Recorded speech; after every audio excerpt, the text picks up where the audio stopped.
खुशहाली और विकास का सूरज उगाइए, खुशहाली और विकास का सूरज उगाइए। ओ,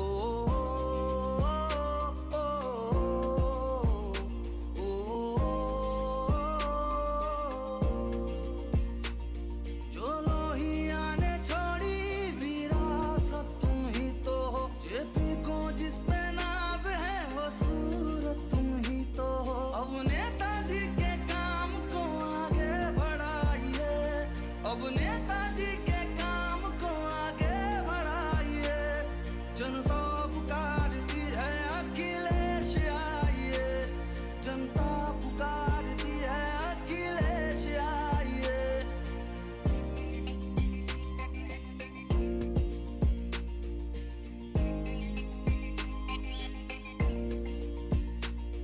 वो आगरा का हाईवे गुलजार तुमसे था, इस गोमती नदी का भी उद्धार तुमसे था। ओ, ओ,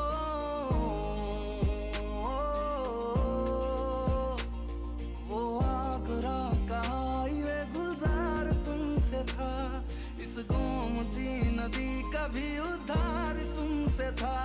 शामें अवध उदास है रंगी बनाइए, शामें अवध उदास है रंगी बनाइए। जनता पुकारती है अखिलेश आइए, जनता पुकारती है अखिलेश आइए। जिंदाबाद जिंदाबाद।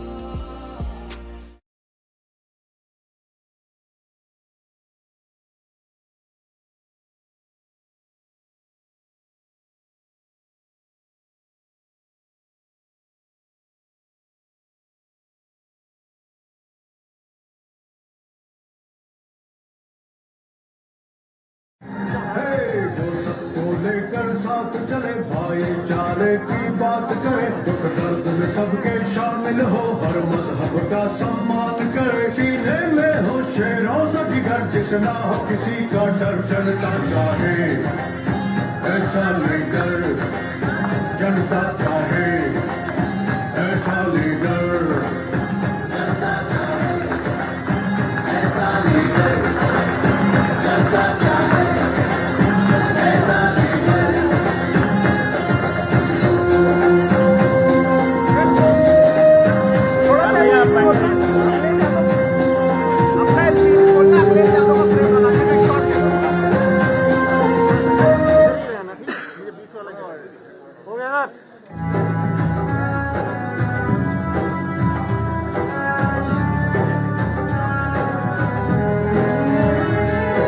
सर पे जिसके ताज हो, दिल में समाजवाद हो। सर पे जिसके ताज हो, दिल में समाजवाद हो। भैया अखिलेश का एक ही नारा है, अरे भैया अखिलेश का एक ही नारा है। इस परदेश का बच्चा बच्चा आबाद हो, इस परदेश का बच्चा बच्चा आबाद हो। नफरत मिट जाए खुशियाँ जिंदाबाद हो, नफरत मिट जाए खुशियाँ जिंदाबाद हो। भैया अखिलेश की, भैया अखिलेश की पूरी मुराद हो,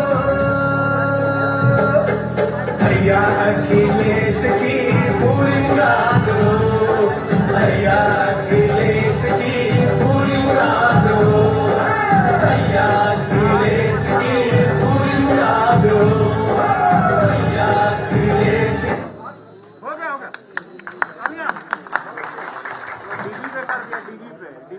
मैं पत्रकार साथियों का धन्यवाद देना चाहता हूँ। ये यूथ के चारों अध्यक्ष आ जाए पीछे, राष्ट्रीय अध्यक्ष और प्रदेश अध्यक्ष, राष्ट्रीय अध्यक्ष और प्रदेश अध्यक्ष, तब तक पीछे खड़े हो।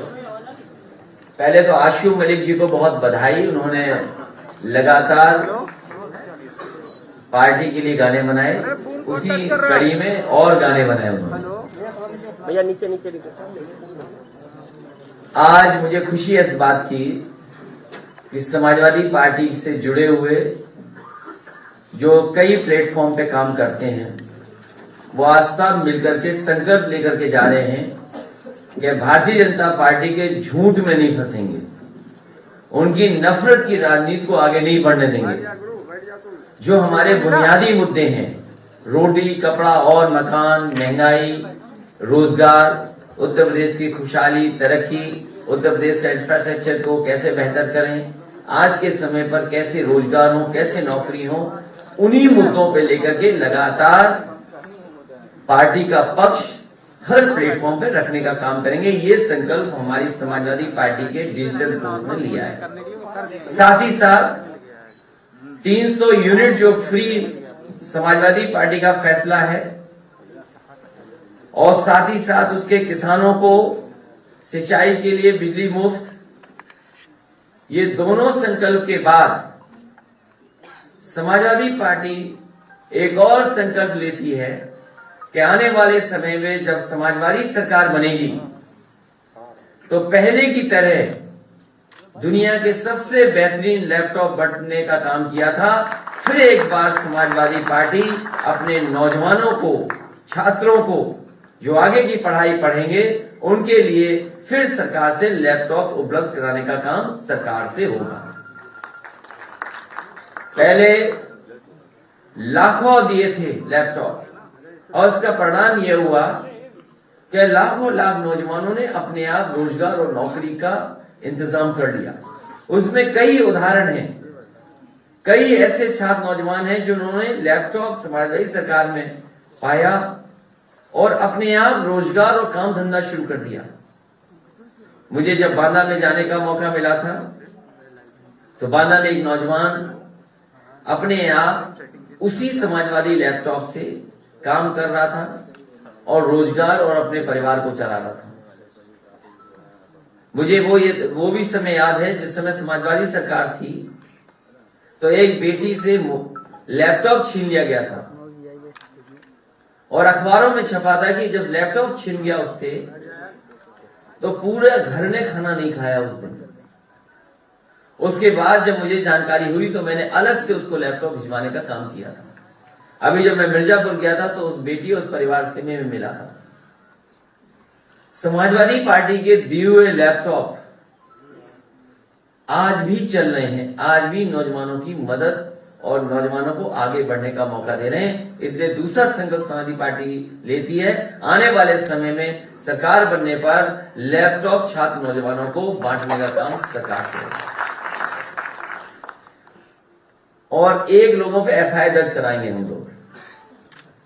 समाजवादी पार्टी की legal team, Bharatiya Janata party के आईटी सेल चलाने वाले जो दिल्ली में बैठते हैं, दिल्ली से बैठ करके पूरे उत्तर प्रदेश का खराब कर रहे हैं और भारतीय जनता पार्टी की टीम लगातार लगी हुई है कि कैसे झूठा प्रचार हो। उन्होंने मेरी एक तस्वीर फ्रांस की लगाई है जिसमें ये कहा है कि जो इत्र व्यापारी कानपुर में पकड़ा गया था वो भी साथ खड़ा है। उस व्यक्ति पे एफआईआर जरूर समाजवादी पार्टी कराएगी और मैं चाहूंगा कि वो तस्वीर दिखाई जाए। अगर स्क्रीन पे ला सकते हैं तो स्क्रीन पे ला सकते हो वो तस्वीर, ले आओ एक बार। तो भारतीय जनता पार्टी से झूठा कोई नहीं है, उनसे ज्यादा झूठ बोलने वाला कोई नहीं, झूठ बांटने वाला कोई नहीं और उन्हीं के लोग उस झूठ पे भरोसा भी करते हैं। एफआईआर अभी होगी या सरकार बनने के बाद? नहीं, एफआईआर तो अभी दी जाएगी, तहरीर अभी दी जाएगी, कार्रवाई सरकार के बाद होगी। यही सुनना चाहते थे आप? क्योंकि इस सरकार में हमारे खिलाफ कोई बोले एक एफआईआर नहीं होती, न पकड़ा पकड़ी होती है। अगर इनके नेताओं के खिलाफ कुछ लिख दो तो पुलिस घूम रही होती है घर मकान ढूंढते हुए। और जब उत्तर प्रदेश के डीजीपी पावर ही नहीं बची, मुझे बताया कि पावर ही खत्म हो गई उनकी, किससे क्या है। लेकिन फिर भी समाजवादी पार्टी दे करके आएगी, एक तहरीर देगी कि जिन्होंने इस तरह का किया है, जो धाराएं बनती हो उसके खिलाफ कार्रवाई वैसे भी। अखिलेश जी, एक सवाल इसी से जुड़ा हुआ था। आज के समाचार पत्र, पहले फोटो देख लो, इसी से जुड़ा हुआ है। लाल टोपी के साथ में उन्होंने दिखाया है कि एक तरफ तरक्की है और दूसरी तरफ जो है पॉक्स मनी दी जा रही है आपकी पीरियड के, ये सरकारी पैसे से ये दुरुपयोग नहीं होना चाहिए। सरकारी पैसे का मतलब कि हमारा आपका भी पैसा एड में लगाया जा रहा है, हमारा आपका पैसा भी एड में लगा करके हमारे खिलाफ प्रचार हो रहा है।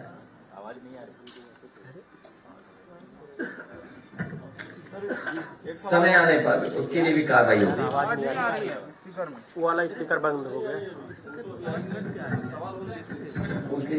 तो सवाल ये है, राज्य महिला आयोग की जो आज आंकड़े जारी किए गए हैं उसका पालन करेंगे। जैसे ही आचार संहिता लगेगी, भैया आवाज नहीं आ रही है, वो वाला स्पीकर बंद हो गया है, बंद हो गया है।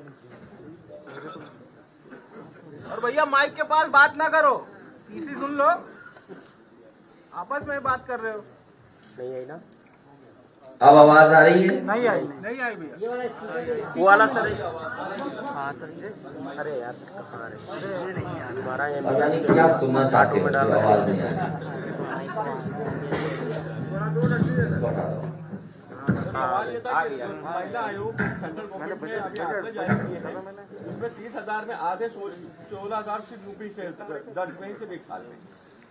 भारतीय जनता पार्टी जिस समय एनसीआरबी के आंकड़े देखेगी, सबसे ज्यादा बेटियों के साथ, महिलाओं के साथ घटनाएं उत्तर प्रदेश में हुई है। भारतीय जनता पार्टी बताए। अरे मैडम, वहाँ कोई मैडम बैठी है, उनकी आवाज आ रही है कैमरे में। सर भाई, भैया की आवाज ही नहीं आ रही है। ये आप तस्वीर देखिए, ये कौन है जिन्होंने हमारी तस्वीर लगाई है भारतीय जनता पार्टी की?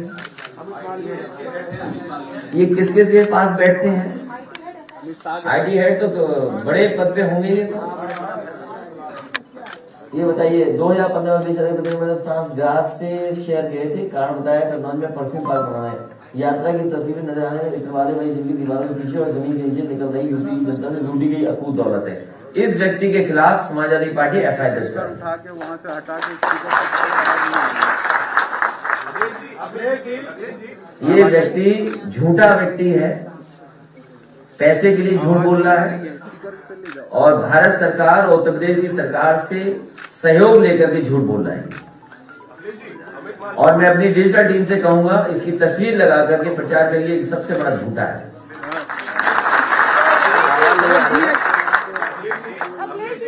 शिक्षक भर्ती के लिए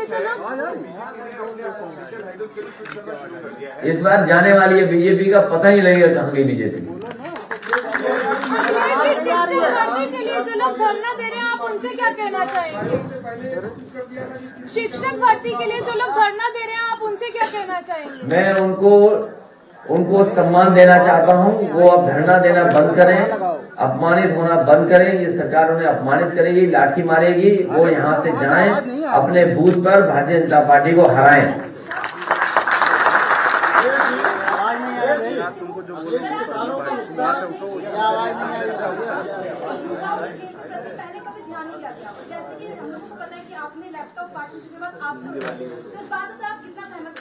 उत्तर प्रदेश के मुख्यमंत्री भी झूठ बोलते हैं। मैं बोल रहा हूँ, अभी तक जो बड़े आयोजन किए उन्होंने समाजवादी पार्टी की सरकार में बने हुए स्टेडियम में नहीं किया। और मुझे याद है कि ग्रीन पार्क का एक अपना इतिहास रहा है, क्रिकेट के तमाम वहां पर इंटरनेशनल मैचेस होते थे। एक समय ऐसा आया कि वहां पर इंटरनेशनल मैचेस होना बंद हो गए। उन्हें इंटरनेशनल मैच अगर किसी ने कराए तो समाजवादी सरकार की देन है। और साथ ही साथ लखनऊ में भी वर्ल्ड क्लास इंटरनेशनल स्टेडियम मिला है क्रिकेट का, और इसके साथ साथ तमाम और स्पोर्ट्स का भी। और मुझे वो दिन भी याद है जब हॉकी का, जो हमारे भारतीय हमारा हॉकी अपना खेल है और उसका वर्ल्ड कप होना था, उसके लिए संसाधन जुटाने थे। और संसाधन जुटाने के साथ साथ समय के हिसाब से एस्ट्रोटर्फ, लाइट और चीजें बदलनी थी। पहले वहां ग्रीन एस्ट्रोटर्फ था, क्योंकि आजकल जो टूर्नामेंट्स होते हैं वो ये है कि वो ब्लू एस्ट्रोटर्फ पे होंगे।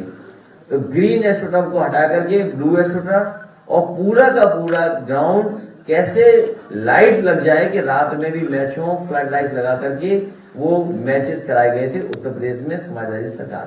सर अगर आपकी सरकार आती है तो 69,000 शिक्षक भर्ती के लिए क्या कुछ प्रावधान? उनके अलावा 69,000 के अलावा जो परीक्षाएं रद्द हुई है शिक्षकों की, टीटी है, बीपीएड वाले लोग हैं, हमारे फिजिकल ट्रेनिंग वाले हैं, बीएड वाले हैं, 69,000 वाले हैं, शिक्षा मित्र हैं। शिक्षा मित्र 5000 जिनकी जान चली गई। अनुदेशक हैं, बड़ी संख्या में इस सरकार ने शिक्षा विभाग को उलझा के रखा है, नौकरियों को उलझाया। समय समय पे छात्र नौजवान तैयारी करके आते थे, जैसे तैसे अपना किराया कैसे रुकेंगे वो इंतजाम करते थे, परीक्षा देने आते थे और पता लगता था कि परीक्षा रद्द हो गई, पेपर लीक हो गया। जितने भी पेपर लीक हुए हैं उसमें भारतीय जनता पार्टी के लोग शामिल हुए।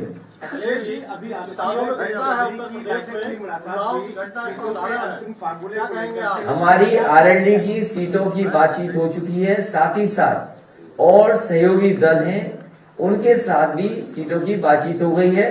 तारीख का इंतजार कर रहे हैं और उसके बाद काम आगे बढ़ेगा। अखिलेश जी आज इलेक्शन कमीशन बड़ी रैली पर रोक भी लगा सकता है, वर्चुअल कैंपेनिंग के लिए आप लोग क्या प्लान है? समाजवादी पार्टी ने लाखों लाख लैपटॉप बांटे थे, डिजिटली तैयार हैं। संसाधन कम होंगे लेकिन फिर भी इन्हीं कार्यकर्ताओं की ताकत से इस बार चुनाव जीतने का काम करेंगे। हमारा एक कार्यकर्ता तैयार है चुनाव के लिए, वो इंतजार कर रहा है कि तारीख कब आएंगी और तारीख आते ही भारतीय जनता पार्टी का उत्तर प्रदेश से सफाई होना शुरू होगा। ये झूठ बोलने वालों को, नाम बदलने वालों को बताइए, बीपी रावत जी का कौन सम्मान नहीं करता? किस देश का कौन व्यक्ति है जो सम्मान नहीं करेगा? मैनपुरी में बहुत सारे शहीद लोग हुए, एटा, मैनपुरी, गाजीपुर, राजनगढ़, मुजफ्फरनगर, ये तमाम शहीदों ने अपने देश का नाम आगे बढ़ाया। सैनिक स्कूल किसने बनाया? नेताजी डिफेंस मिनिस्टर थे, समाजवादी सरकार में बना।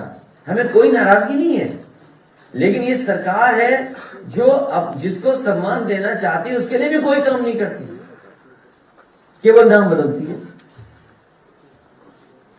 ये ऐसे मुख्यमंत्री हैं केवल नाम बदलने वाले हैं, इस बार जनता ही इन्हें बदल देगी। अयोध्या में मारे गए 2 कोठारी बंधुओं की बहनें आज मुख्यमंत्री योगी आदित्यनाथ से मुलाकात की है। आप भी अयोध्या जाने वाले, क्या उस बहन से मुलाकात करेंगे? मुझे केस याद नहीं, अखिलेश जी आप मुझे केस याद नहीं, लेकिन एक चीज हम बता दें आपको, एक व्यापारी परिवार यहाँ आया था प्रतापगढ़ का मिलने मुख्यमंत्री से, सुरक्षा मांग रहा था और वो प्रतापगढ़ पहुंचा, उसकी हत्या हो गई। और कई ऐसी बेटियां बहनें आई हैं जिन्हें आत्मदाह तक मुख्यमंत्री आवास में करना पड़ा, तब एफआईआर दर्ज हुई है। कौन नहीं जानता इन बातों को? केवल प्रचार पे चल रही सरकार, छोटे प्रचार पर। मैंने कई मौकों पर कहा कि हिटलर के पास केवल एक प्रोपोगेंडा मिनिस्टर थे, इस सरकार में तो पूरी सरकार प्रोपोगेंडा पे चल रही है। अखिलेश जी एक सवाल खड़ा हो गया कि भगवान परशुराम किसके हैं, आपके हैं या बीजेपी के हैं? भगवान परशुराम ना समाजवादी पार्टी के ना बीजेपी के हैं, भगवान परशुराम सबके हैं और जितने भी भगवान हैं वो सबके हैं। हमारा भारत देश इसी में तो कामयाब है कि हम हर एक भगवान को मान सकते हैं।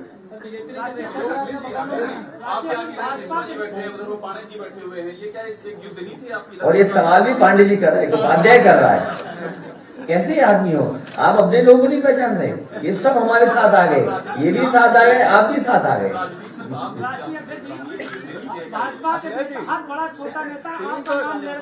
ये सब साथ हैं और आप भी साथ हो। भाजपा के हर नेता जो है, छोटा हो या बड़ा, सब आपको लेकर नाम ले रहा है आपका। मतलब हमें जिताने जा रहे हैं ना। बहुत धन्यवाद उन लोगों का, वो इसलिए कि हम जीतने जा रहे हैं, जिताने के लिए वो सब नाम ले रहे हैं। अखिलेश जी आपकी पुरानी पूर्व सरकार में शिक्षा पर काफी काम अच्छा हुआ था, लेकिन इस बार आपकी सरकार बनेगी तो बहुत सारे छात्र छात्राएं हैं विदेशों में पढ़ाई करने के इच्छुक रहते हैं, उनकी इच्छा रहती है, क्या उस पर कुछ गौर करेगी सरकार? नेताजी जब भी सरकार में आए, शिक्षक लोगों की जितनी भी मदद हो सकती थी नेताजी ने की।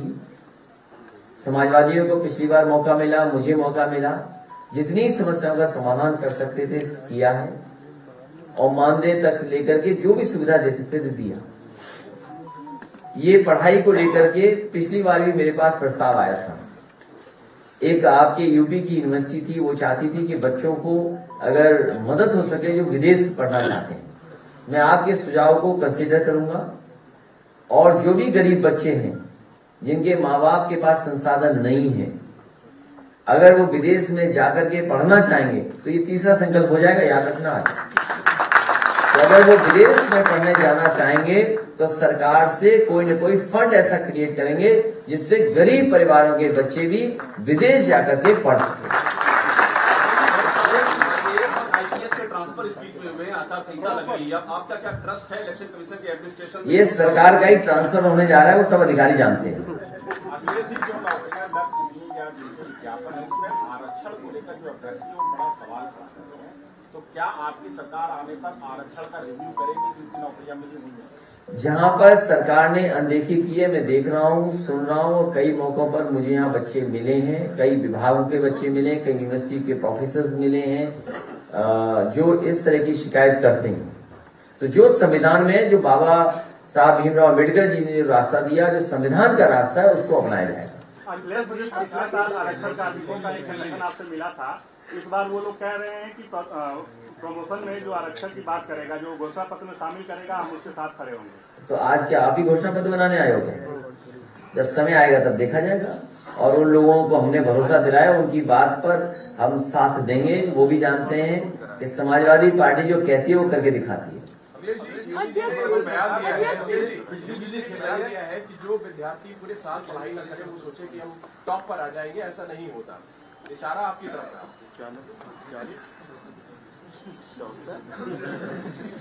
पूरा उत्तर प्रदेश योगी जी को पढ़ा लिखा नहीं मानता।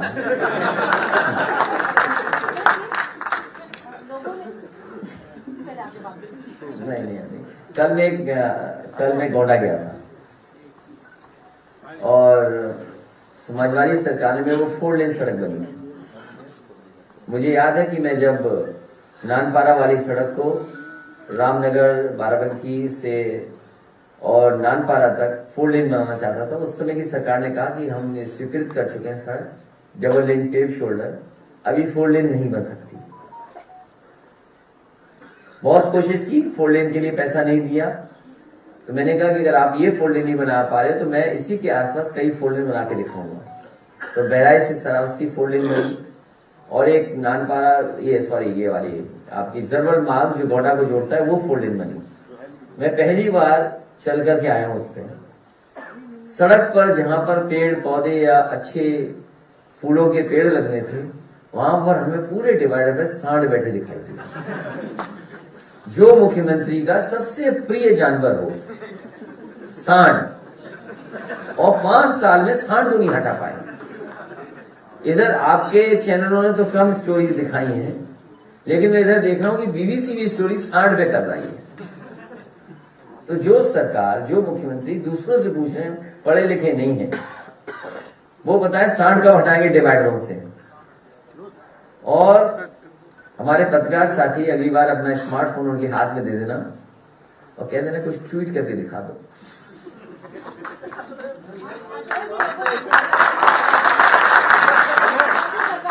बदले की राजनीति करेगी, तो क्या आप ऐसा करेंगे? कौन कह रहा है? जनता में भी बात हो रही है कि समाजवादी पार्टी सबको गले लगा करके, साथ चल करके, कंधे से कंधा मिला करके, सबका सम्मान करके सरकार चलाएगी। और जो लोग कानून तोड़ेंगे उनके खिलाफ कड़ी कार्रवाई होगी। कोविड काल में मेडिकल इंफ्रास्ट्रक्चर तमाम कोलैप्स हुए, अगर आपकी सरकार आती है तो मेडिकल इंफ्रास्ट्रक्चर को अपग्रेड करने के लिए क्या कुछ प्रावधान? बहुत महत्वपूर्ण सवाल किया। मैं धन्यवाद देता हूं पत्रकार साथी को कि जिन्होंने ये सवाल उठाया है। इधर जब से कोविड आया है, लोगों ने महसूस किया है कि सरकारी इंफ्रास्ट्रक्चर हेल्थ का बेहतर होना चाहिए, अस्पताल अच्छे होने चाहिए। और समाजवादी सरकार थी, उस समय कोशिश की गई थी कि world class infrastructure medical sector में हो, और उसका उदाहरण पेश किया था। जो भी मेडिकल कॉलेज बन रहे थे वो वर्ल्ड क्लास मेडिकल कॉलेज बनाने की कोशिश थी। चाहे वो जौनपुर का मेडिकल कॉलेज हो जो आधा अधूरा भी दिखाई दे रहा है, जिसका उद्घाटन बीजेपी की सरकार ने कर दिया। आजमगढ़ का मेडिकल कॉलेज था, बहराइच का मेडिकल कॉलेज था, फैजाबाद का मेडिकल कॉलेज था, शाहजहांपुर का मेडिकल कॉलेज था। और मुझे याद है कि डॉक्टर त्रेहन जब अपने मेदांता का शिलान्यास करने आए थे, उनके साथ बड़े डॉक्टर्स की टीम थी।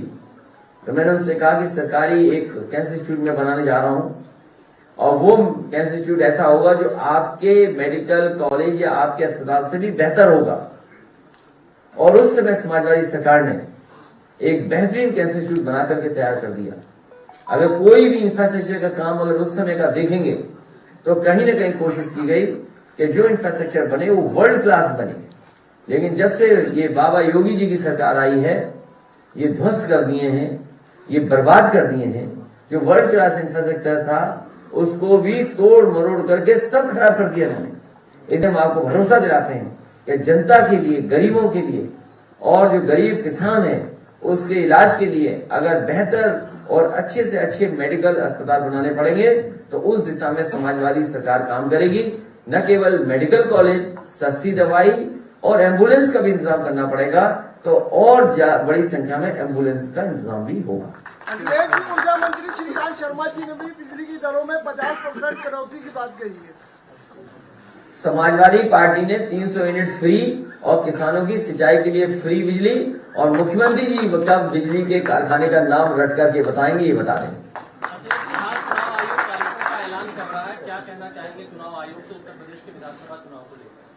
हमारा चुनाव से यही निवेदन और अपील होगी कि भारतीय जनता पार्टी के भाषणों पर निगरानी रखें, इनकी नफरत फैलाने वाली राजनीति पर कड़ी नजर रखें।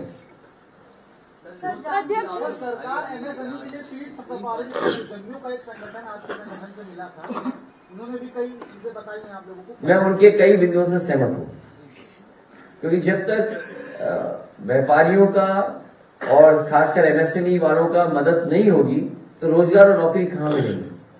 तो स्वार्थ हमारा भी है कि कारखाने, उद्योग लगे बड़े बड़े, लेकिन वहीं छोटे कारोबार भी हमारे उत्तर प्रदेश में पनपे, आगे बढ़े, तभी जाकर के रोजगार और नौकरी मिलेगी। सर, जानकीपुरम में एक स्कूल बना हुआ आपकी गवर्नमेंट में बना था अभ्युदय करके, शायद पूरे लखनऊ में वैसा स्कूल नहीं है क्योंकि वो सरकारी स्कूल है जिसमें अंदर रैम्प भी बना हुआ है, बहुत सारे हाईटेक स्कूल है। तो क्या आपकी सरकार आएगी तो उस तरह का स्कूल और आप बनवाएंगे? वो मॉडल स्कूल्स थे, और क्योंकि एक जगह, 2 जगह मैंने बनाए थे, और मैंने विभाग से कहा था कि इस स्कूल को देख करके अपने मानक को बदल लीजिए, और अगर कहीं नए स्कूल बनाने हो, प्राइमरी, हायर सेकेंडरी, तो इन्हीं मानकों को लेकर के स्कूल बनाए जाएं, क्योंकि आज अच्छे स्कूलों की जरूरत है। स्कूलों का इंफ्रास्ट्रक्चर कम से कम ऐसा हो जो प्राइवेट स्कूलों का इंफ्रास्ट्रक्चर न हो। और मैं दावे के साथ कह सकता हूँ, जिस स्कूल का आप नाम ले रही हैं, अगर आप उसका इंफ्रास्ट्रक्चर देखेंगे और किसी प्राइवेट स्कूल का इंफ्रास्ट्रक्चर देंगे तो उससे बेहतर आप उसको पाएंगे। तो ये समाजवादी सरकार की कोशिश थी, लेकिन हमारे बाबा मुख्यमंत्री जी को पढ़ाई लिखाई से क्या मतलब है? हमारे बाबा मुख्यमंत्री जी को पढ़ाई लिखाई से क्या मतलब है? उस स्कूल को जो बनाया था उस जैसा कोई स्कूल नहीं बनाया उन्होंने प्रदेश में।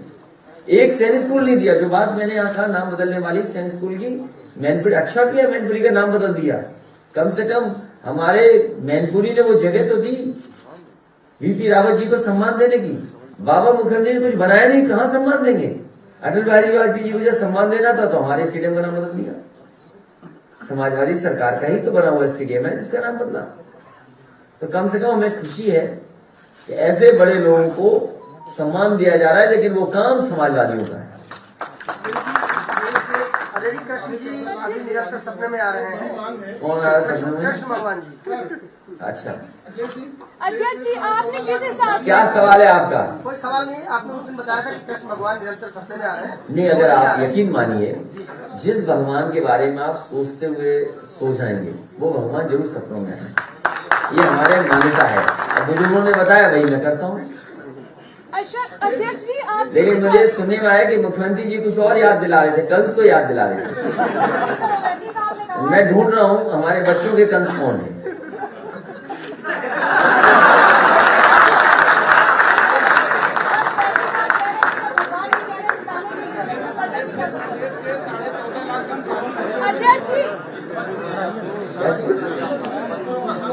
अब आपको इतना ना दिखाऊंगा जो आशु मलिक जी ने गाना। कोई सवाल पूछा आपका?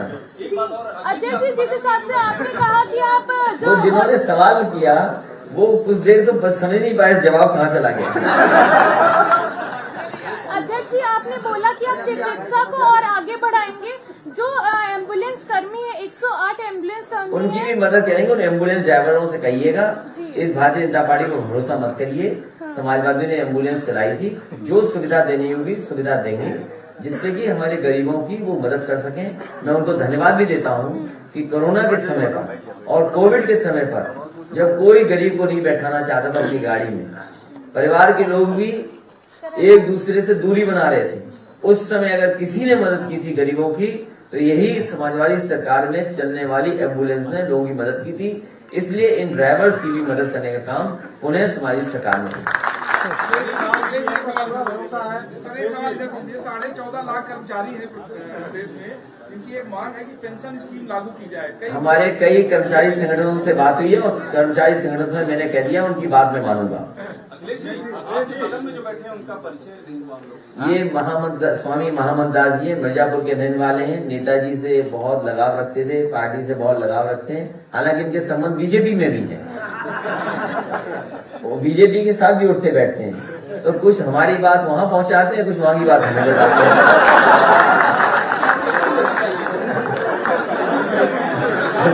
ये इस्कॉन के बहुत बड़े स्वामी जी हैं, मैं इनको मानता हूँ, इनका सम्मान करता हूँ। जब कभी हमारे पास आते हैं तो हम इनसे अच्छी बातें सुनते हैं। अखिलेश जी, आपने सभी वर्गों की बात की। ये मुझे याद है एक टीम, अभी इनकी बात खत्म जाने का, स्वामी जी आए थे और जर्मन के वो स्वामी थे, जर्मन के नाम बताइए उनका, जो जर्मनी में रहते थे वृंदावन में, जिनको लेके आए पुल तोड़ने के लिए, नहीं याद होगा उम्र की वजह से। क्या नाम है? मैं नाम नहीं ले पा रहा हूँ। एनीवे, तो जो स्वामी जी एक टीम लेके आए थे इस्कॉन के स्वामियों की, और वो चाहते थे कि वृंदावन में अच्छा काम हो। समाजवादी सरकार में जो चल रहे काम थे वो मैंने उन्हें बताया कि केसी घाट का सौंदर्यीकरण चल रहा है और लखनऊ से बेहतर रिवर फ्रंट वृंदावन में होगा। उसका काम शुरू किया गया था, बजट दिया गया था और एक ऐसा ब्रिज बन गया था बहुजन समाज पार्टी की सरकार में, जिसकी वजह से वो जो देखने का वो था, विजिबिलिटी थी, और वो वहां का नजारे को बड़ा डिस्टर्ब कर रहा था। तो उनकी सबकी ये मांग थी कि वो बनता हुआ ब्रिज तोड़ दिया जाए और नया ब्रिज बने, नया सौंदर्यीकरण हो।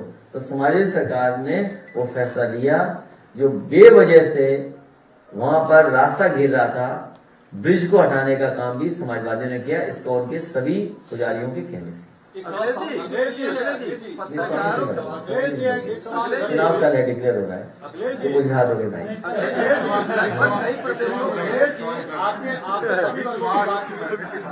ये तय होता है कि सब डिजिटल प्लेटफॉर्म पे या ऑनलाइन वर्चुअल तरीके से चुनाव लड़ा जाएगा, तो क्या आपको लगता है सारी पॉलिटिकल पार्टी जितनी इक्विप्ड है टेक्नोलॉजी के साथ, वो कंपटीशन में रह सकें और समाजवादी पार्टी को बीजेपी के टक्कर में आप कहाँ? उसमें हम ये मांग करेंगे कि इलेक्शन कमीशन कुछ फंड्स दे पॉलिटिकल पार्टीज को, जिससे कि वो अपना इंफ्रास्ट्रक्चर तैयार कर लें, क्योंकि बीजेपी के इंफ्रास्ट्रक्चर से हम मुकाबला नहीं कर सकते। बीजेपी के पास वो तमाम इंफ्रास्ट्रक्चर वो आज से नहीं है, वो आपके और हमारे चर्चा में है कि सबसे ज्यादा फंडिंग अगर कर रहे हैं तो डिजिटल प्लेटफॉर्म पे कर रहे हैं। तो चुनाव इससे हम ही पॉलिटिकल पार्टीज का ये अपील होगी कि अगर कोई ऐसा कर सके, सरकार से फंड्स दें हम लोगों को, क्योंकि हम लोग तैयार तो हों उसके लिए, तैयार तो हों उस लड़ाई के लिए। डेमोक्रेटिक सेटअप को हम कम से कम इक्वल प्लेटफॉर्म तो लिखित मांग करेंगे। लिखित क्या, ये प्रेस कहती है ये लिखित हो गया, अब आप भी इस जमाने में लिखित मांगते हो। इसलिए चुनाव आयोग से हमारी अपील होगी कि अगर वर्चुअल रैली या इस तरह के फैसले ले रही है, तो जिन पॉलिटिकल पार्टीज के पास इतना स्ट्रॉन्ग इंफ्रास्ट्रक्चर नहीं है, मजबूत इंफ्रास्ट्रक्चर नहीं है, उनकी मदद के लिए कुछ न कुछ व्यवस्था की जाए। ठीक है, आप ये कल लेने दो यार।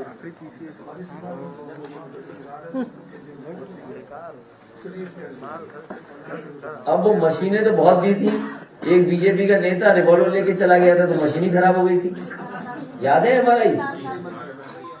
तो समाजवादी सरकार में सिटी स्कैन नहीं हो, एमआरआई मशीन नहीं हो, एम्बुलेंस नहीं हो, दवाइयां, आज सोचिए अस्पतालों में दवाई नहीं है, आज गरीब का ऑपरेशन नहीं हो पा रहा, रिफर कर दे रहे, प्राइवेट की तरफ भेज रहे हैं।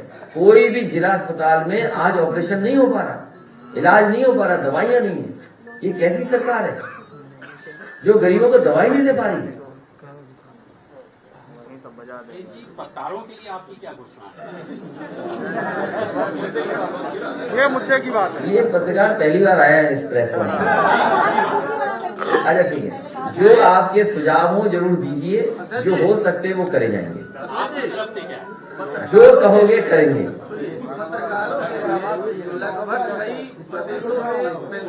नहीं, ये तो पहले कह चुके, कंटिन्यूटी में है। नहीं, लेकिन योगी सरकार अभी योगी जी की सरकार में अभी तक इस बात पे कोई नहीं, कई बार संगठन ने कहा भी आपकी सरकार अगर आएगी तो क्या इस पेंशन योजना को लागू करेंगे? इसको लागू करेंगे? पत्रकारों के लिए पेंशन योजना। ये अभी घोषणा पत्र हमें लिख रहे हैं, तब बाद में बात करेंगे। आप लिख करके दे दो हमें। हमने तो समय भी मांगा था मिलने के लिए। तो अभी आपने कह दिया, आप लिख कर दे देना। आपने 300 यूनिट बिजली फ्री करने के बाद योगी जी कह रहे किसानों का आधा बिजली का बिल माफ कर देंगे। समाजवादी सरकार ने किसानों के लिए फ्री सिंचाई के लिए कहा है। किसानों की सिंचाई फ्री होगी, सिंचाई फ्री होगी किसानों की। किसान ने थप्पड़ कर दिया, ये बीजेपी के लोग बहुत कूटे जा रहे हैं। ये जनता नाराज है क्योंकि इन्होंने बहुत वादे किए थे किसानों से।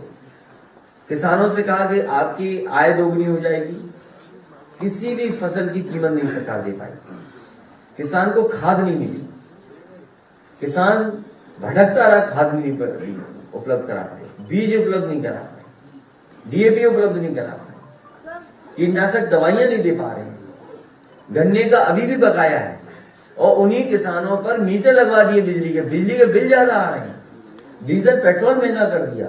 जब कमाई आधी हो जाएगी, महंगाई दोगुनी हो जाएगी तो किसान कैसे खुशहाल होगा? इसीलिए वो किसान नाराज होकर के सम्मान देने गया था विधायक जी को। महंगाई जो है सूचना विभाग में जो काम होते हैं वो सरकार की उपलब्धियों के प्रचार होते हैं, लेकिन ये पहली सरकार है जो पॉलिटिकल लाभ ले रही है उन प्रचारों से। ऐसे दोषी अधिकारी जो सुझाव और राय दे रहे हैं और ऐसी कंपनियां जिन्होंने ऐड बनाए हैं उन पे कार्रवाई हो। सर जैसे अभी कोविड है और आज प्रेस कॉन्फ्रेंस भी होने वाली है उसके चुनाव आयोग की, तो अगर एक ऑनलाइन वोटिंग का ऑप्शन होगा? ऑनलाइन वोटिंग के पक्ष में हम नहीं होंगे। फिजिकल वोटिंग चाहे हमें दूर 2 दिन वोटिंग करा लें, 2 दिन वोटिंग करा लें। अगर मशीन में डर है कि हम ग्लव्स नहीं दे पाएंगे तो बैलेट वोट करा लें। जब बैलेट कुछ उम्र के बाद के लिए अलाउ कर रहे हैं आप और विकलांग के लिए अलाउ कर रहे हैं, लेकिन ये नहीं हम लोग इसके पक्ष में नहीं है, ऑनलाइन वोटिंग के पक्ष में समाजवादी पार्टी नहीं है। तो सर फिर आपका क्या वोट डालेंगे हम सब। उत्तर प्रदेश में विधानसभा चुनाव और ऐसे चंडीगढ़ में भारतीय जनता पार्टी ने कैसे देखा? मैंने देखा नहीं चुनाव, नहीं देखा नहीं मैंने किस तरह किया होगा। उत्तर प्रदेश का पंचायत का चुनाव तो देखा था, इन्होंने बेईमानी की, लूट की और महिलाओं को अपमानित किए, कपड़े खाए। ये जनता चुनाव लड़ रही है, जनता इनको सबक सिखाएगी।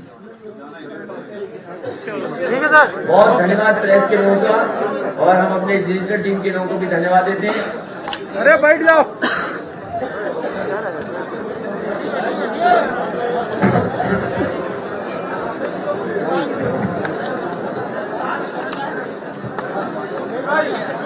लो संदीप, अजीत सिंह पार्टी में शामिल हुए, इनका बहुत बधाई।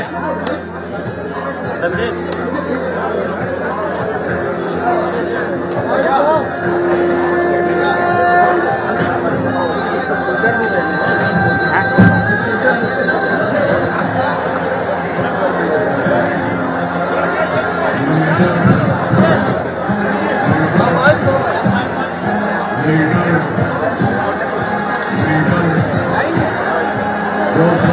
आ रहे हैं आगे।